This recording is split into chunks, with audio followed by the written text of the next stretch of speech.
تو نیست، این زنی تو نیست. خوش نشوه که توی بچه خاله است و بچه همه است. بانکی اجازه بدم بیازو بندیست زنا در خانه. خوشحالی به رفتن رقصو پایکوبی نمیشه، خوشحالی به تلاوت قرآن میشه، خوشحالی به عمل احکام الله میشه، خوشحالی به ای که ما تو زندگی خیلی با انس و الفت و محبت داشته باشیم، حق و حقوق یکی دیگر را بشناسیم. زندگی به ای خوش میشه، به ای رفتنا خوش نمیشه.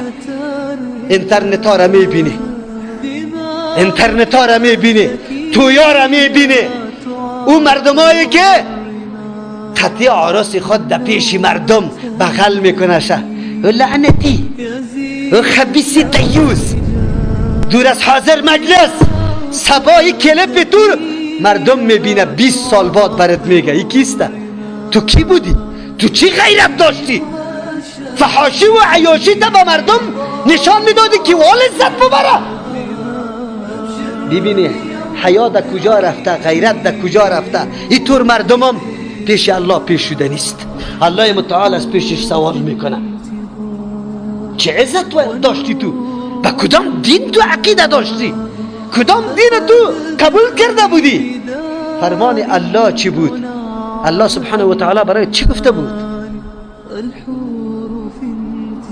چی پیام داشت؟ وساء سبیلا، خیلی راه بد است،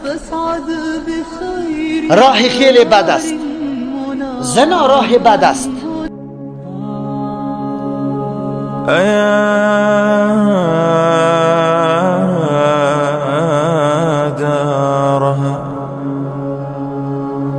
أيا دارها حييت دارا ومن